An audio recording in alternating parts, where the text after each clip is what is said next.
Good afternoon all. Brad Loftus here from RSM. We're looking to get underway shortly. We'll just give any people needing to a few more minutes to log in, a few more minutes, and then we'll get underway. Thank you.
All right, it's almost 5 past the hour, so we're going to get started now.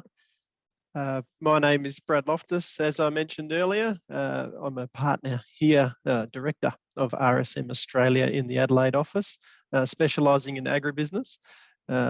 Today, we're starting our first of 3 webinars in order to help not just South Australian farmers and primary producers to face the future, also Australia-wide. So we've got some people from around the country as well. And yeah, so we'll just kick off today with tax planning.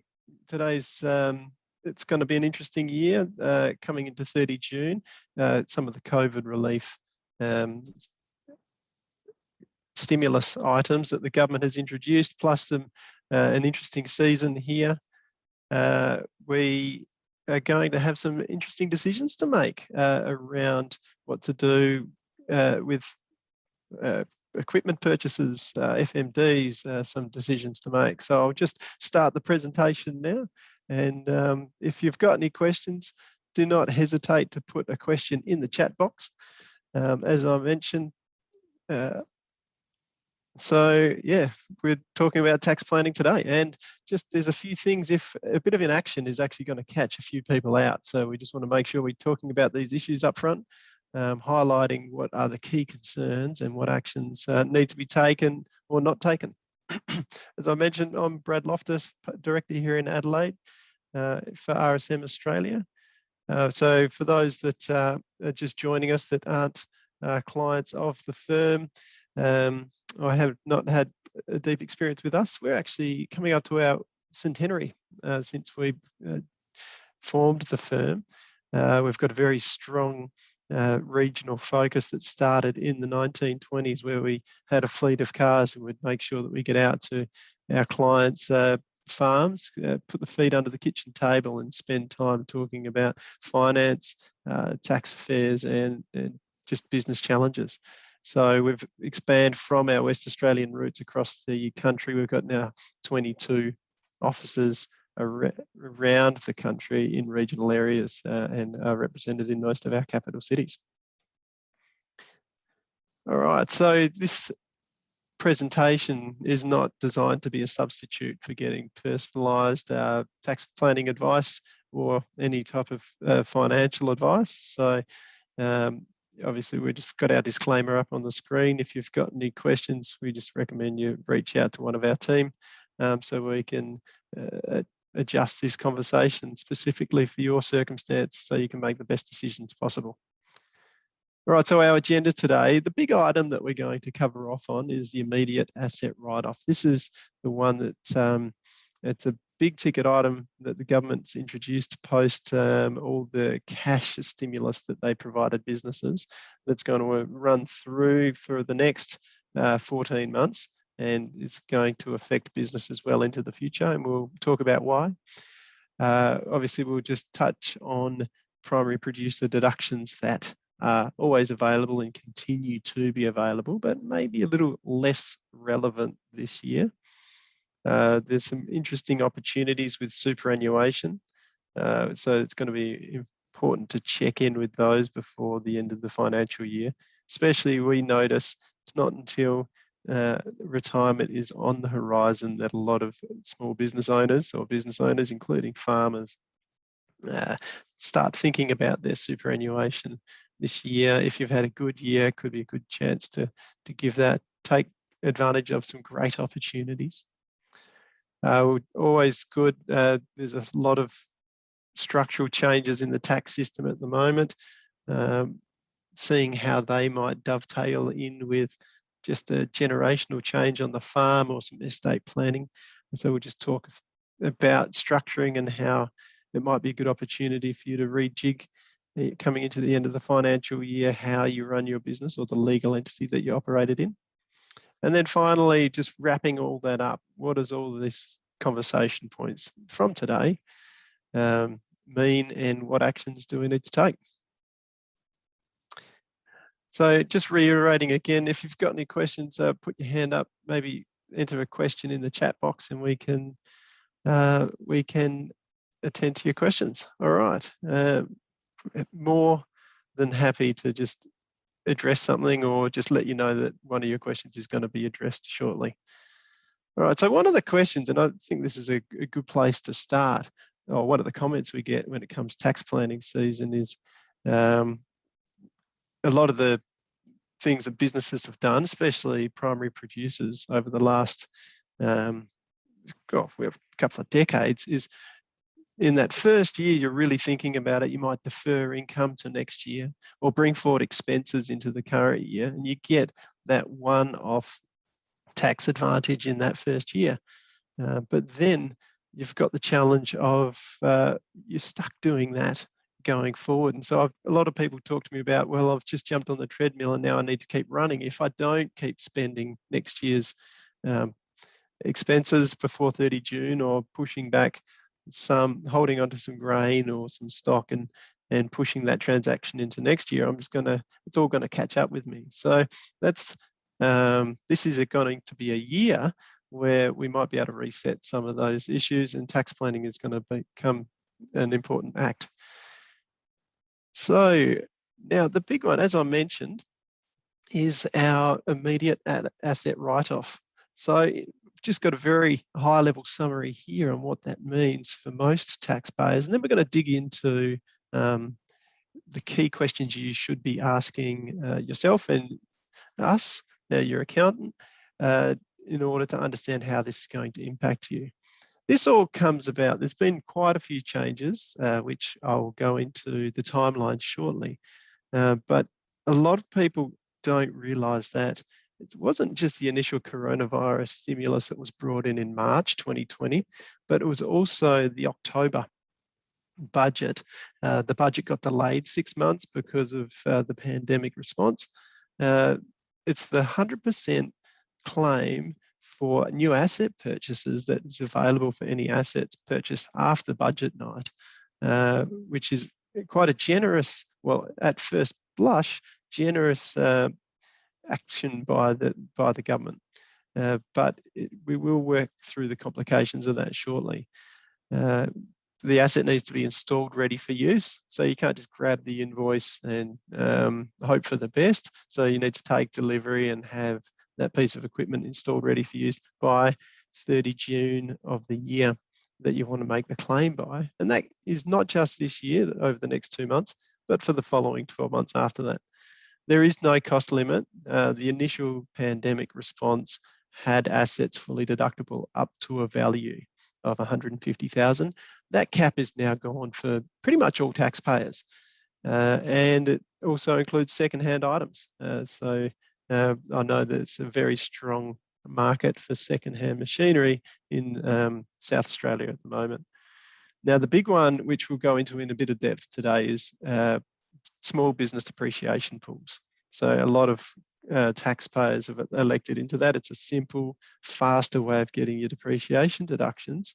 Those pools are going to be written off in their entirety within the next 2 months, providing significant deductions for businesses.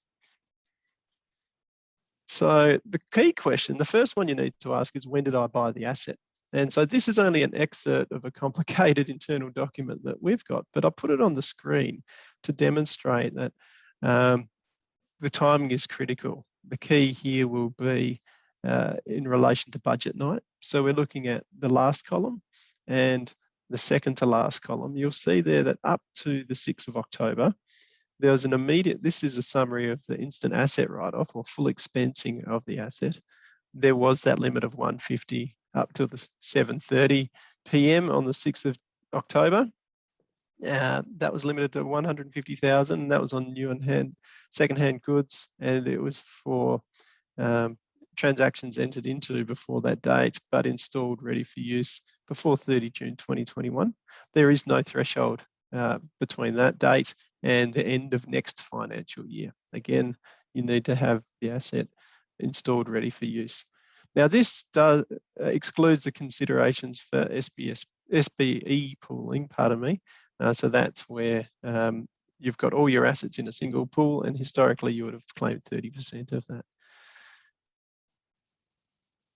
Next question is, how do I calculate my tax depreciation? So historically, there's clients have either been on one of two methods. There's the traditional accelerated depreciation, which is where we get the full list of assets, apply a different rate to each item on the list, depending on how long we expect that item to last.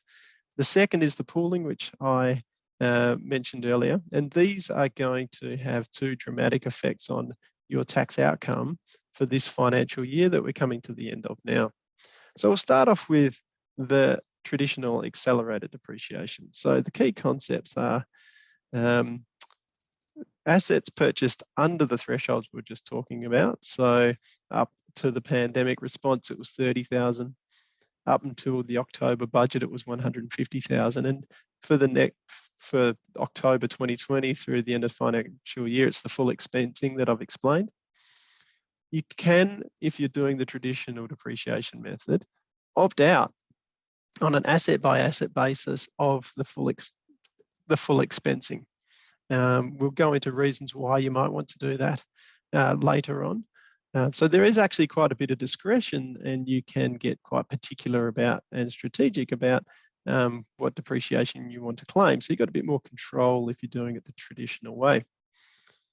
Now, assets purchased over the instant asset write-off threshold or the full expensing threshold depreciate at normal. So these include the assets you've held for many years that we've just been depreciating slowly based on the useful life.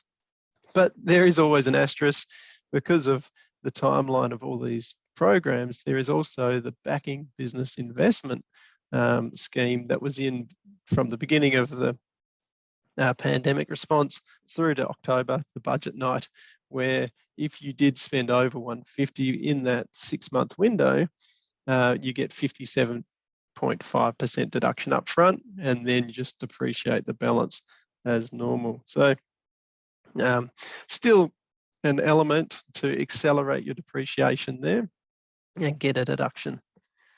Now, this is going to be where we focus. I've got a case study on this later on as well. the SBE pooling. So I'll just recap for those that aren't too familiar with it.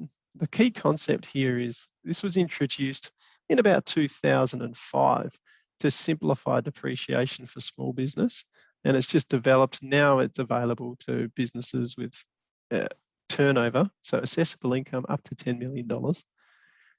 The usual treatment is that whatever assets you bring into this year, whatever pool balance you bring into the current year, you get a 30% deduction for those assets. So if you've got $500,000 worth of assets for tax purposes, you'll get a $150,000 deduction, and the pool balance will be reduced by that. If you add any new assets that aren't instant asset write-off assets, you get a 15% deduction. So you buy an extra $100,000 worth of assets, you'll get $15,000 deduction for those, and the 85 remainder gets added to the pool balance to be deducted in the next year. But this year is unusual. So I mentioned earlier that your pool balance is going to get written off this year. And depending on how much of your farming operation is capitalised in equipment, that could end up being a significant deduction, and potentially a deduction that you don't actually need or can't utilise effectively. So the problem with the pooling system is it's a one in, all in. So we just talked about you could opt out on an asset by asset basis for the traditional method. Unfortunately, we can't do that here. All assets are added to the pool, despite their purchase price. So any assets that we're bringing into this year will be written off. Any assets that we've bought this year will effectively be written off, and you'll get a full deduction for it. That means that you'll be utilising all your depreciation in 2021, and from next year, there will be no depreciation deductions on the assets that you're still using in your business.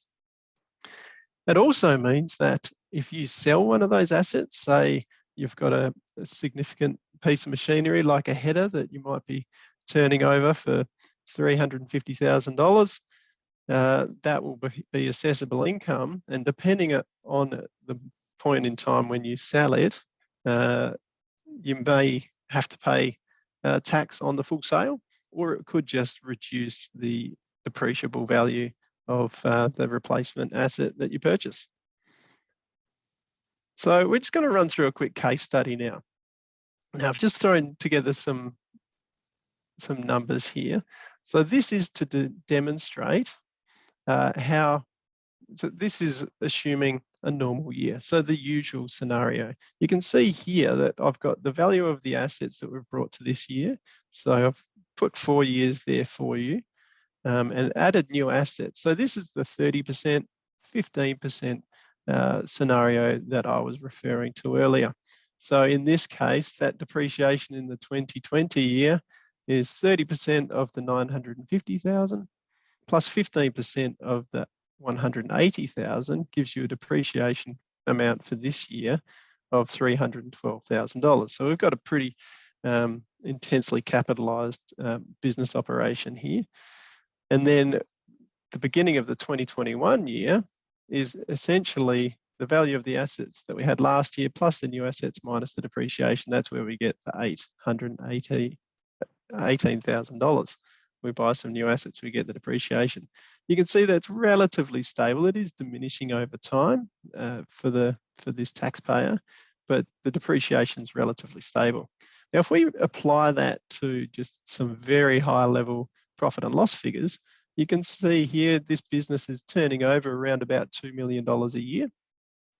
They've got cash expenses, so it could be staff, could be leases, could be fertilizer, chemicals, but we've just thrown some cash expenses there that are pretty consistent as well, representing just under 60% of the turnover.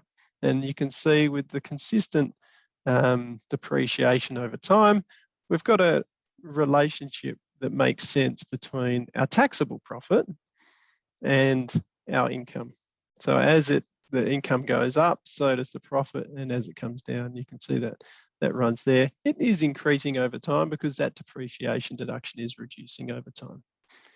So we're going to run with the same figures on a scenario where we write off these assets.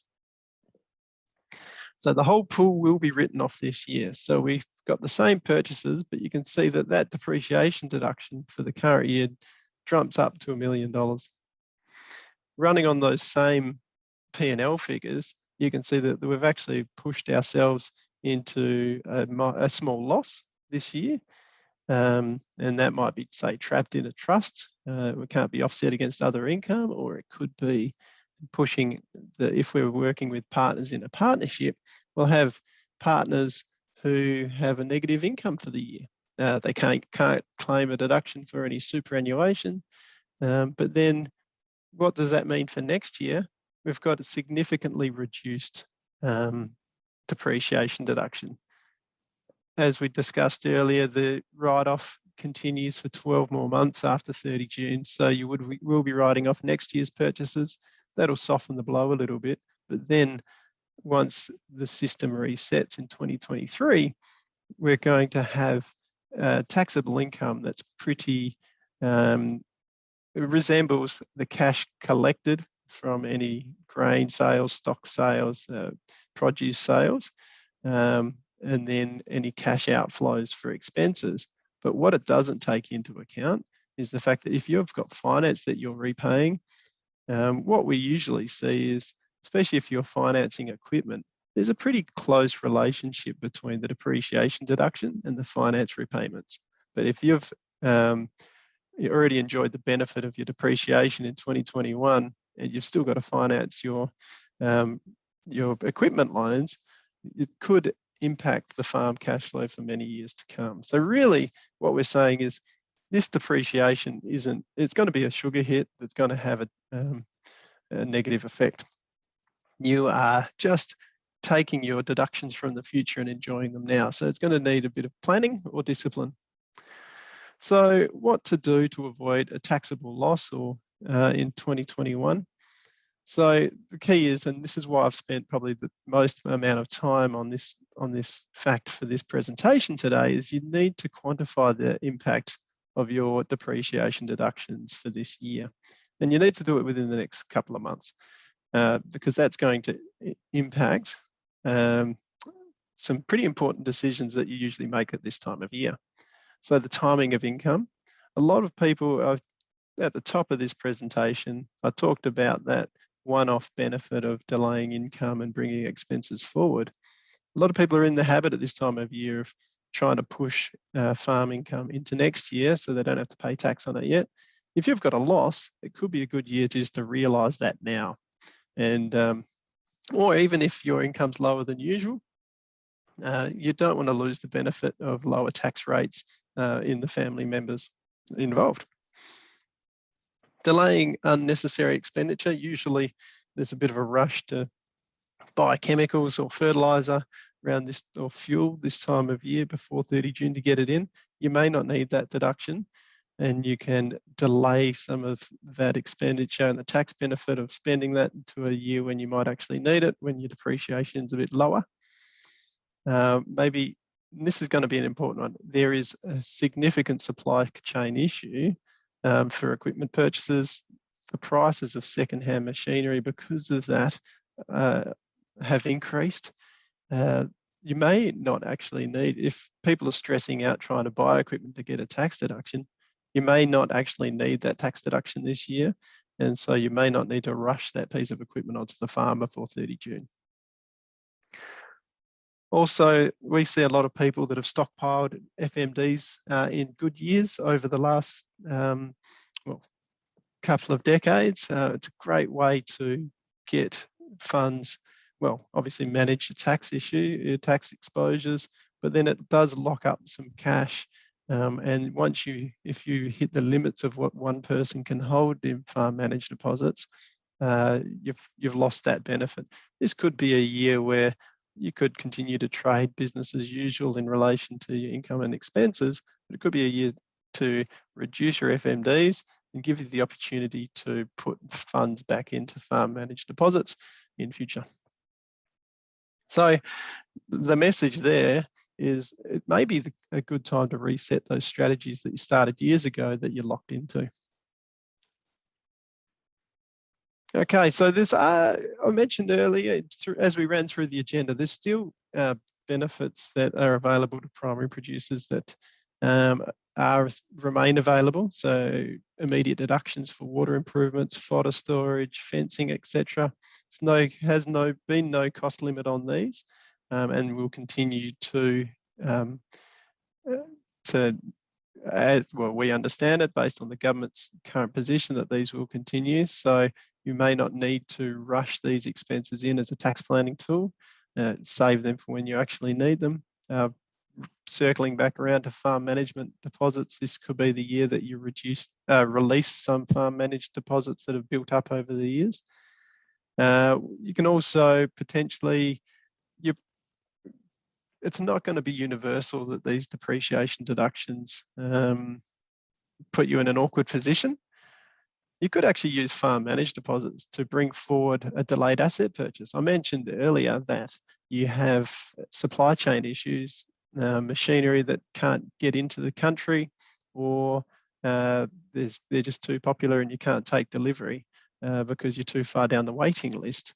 You might be able to put an FMD in this year, take delivery of the asset next year, withdraw the FMD before 30 June the next year to offset that immediate deduction that will be available before 30 June 2022. And then that way, if you need a bit of because you've had a bumper year, you need that deduction this year, but you can't get that piece of machinery on farm, that could be a good strategy to enjoy that benefit today. Okay, now just stepping away from farming specific tax planning, deductible super contributions are becoming very interesting for us. We see, as I mentioned, a lot of business owners neglect their super until they get quite close to retirement. They've reduced over the last couple of years I think it was 2016, the concessional contribution limit came down to $25,000 per annum. And that meant that if reduces basically the width of the pipe that you can flow into your superannuation for retirement. If you've had a couple of bad years and you haven't been able to make your super contributions, it's important to understand that it didn't make much news at the time, but in 2019, they introduced a rule where you could carry forward your unused concessional contribution cap to future years for a period of 5 years. This is focused at those people that have neglected their superannuation. So you have to have a balance under $500,000. But the example we've got there, if we've got somebody who's had a great year this year, they've totally ignored their super for 2019 and 2020, they can actually bring forward their contributions caps from those 2 years and utilize them this year, making a deductible superannuation contribution of $75,000. It doesn't just work with total non-utilisation. If you had contributed 10,000, you'd have 15,000 from that particular year to bring forward. So if you have had a good financial year, a good season, and you want to start planning your off-farm wealth, this could be a good opportunity. Also, an important consideration when doing this is you will need to work out what we call your adjusted taxable income, because super is taxed at 15% on the way into your superannuation fund. But if your adjusted taxable income is over 250,000, there is an additional 15% payable, leading to an effective contributions tax rate of 30%. So this goes hand in hand with the farm tax planning. Work out what your farm taxable income is going to be. Work out what each family member's taxable income is going to be, and then we'll have a conversation about those super contributions and what the tax effect of making those will be. Okay, so it's always good just to take stock of the structure where you operate your business from. I like to describe to clients that there's no ideal business structure for a business from it when it starts to the retirement phase of the key business owners.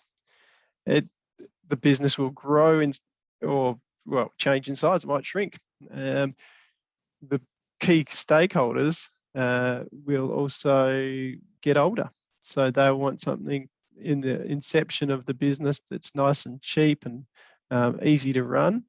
As they build wealth, they'll need to protect that wealth from business risk. So you might need to change how you run the business to put a firewall between business risk and your personal assets that you're accumulating in your own names. And as you transition to retirement, you'll want to ramp up your superannuation. So it's always good to take stock of the structure that you do have.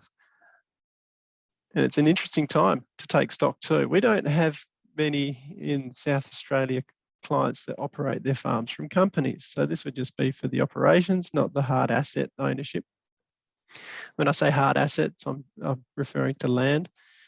But the company tax rate is dropping to 26% from 1 July.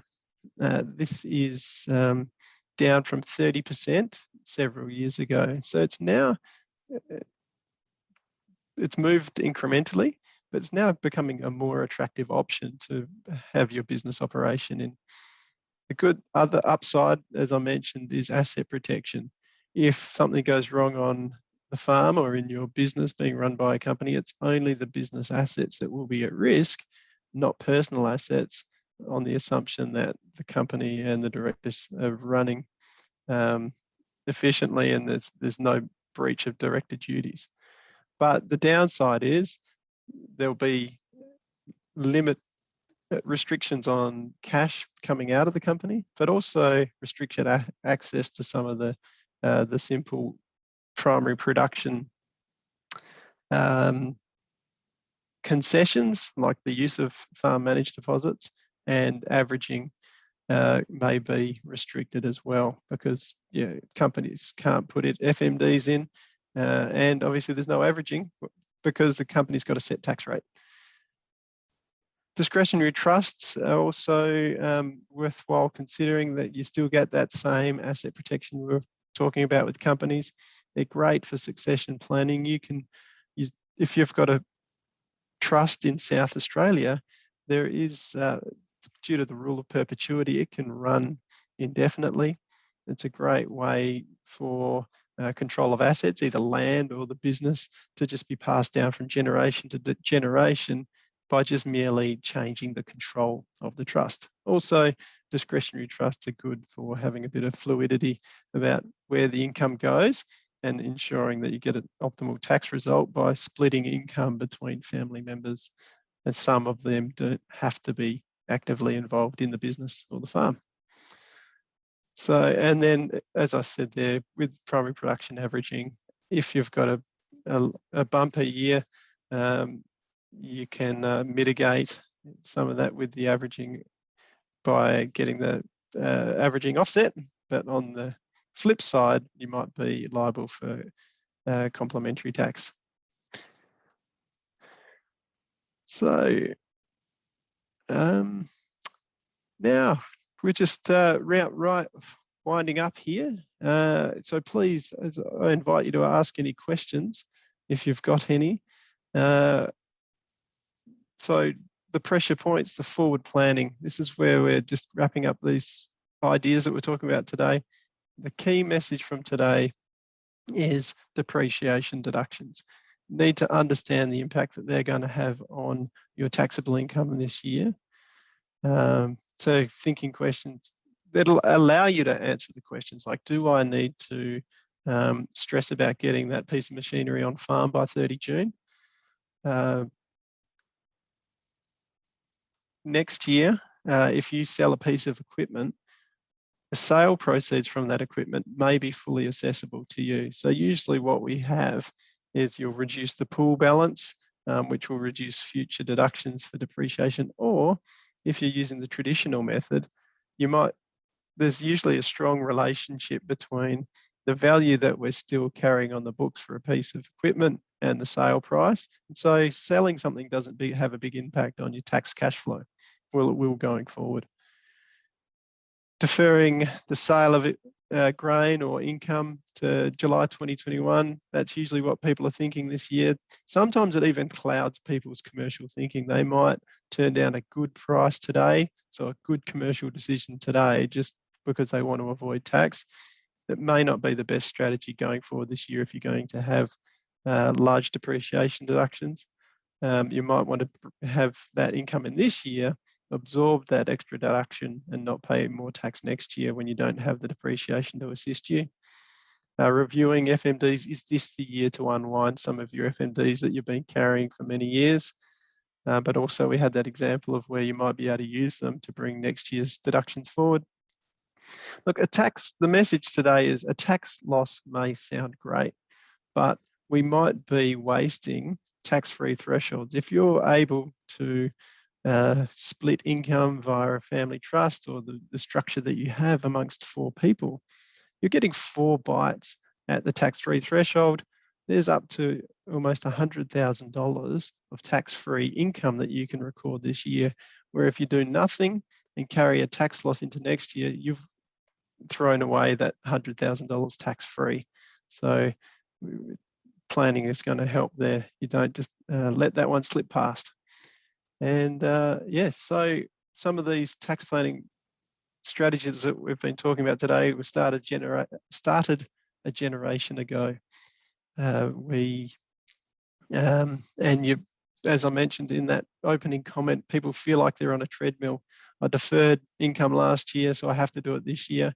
I brought forward expenses last year, so I have to do it this year. This could be a good chance to offset and have another bite at those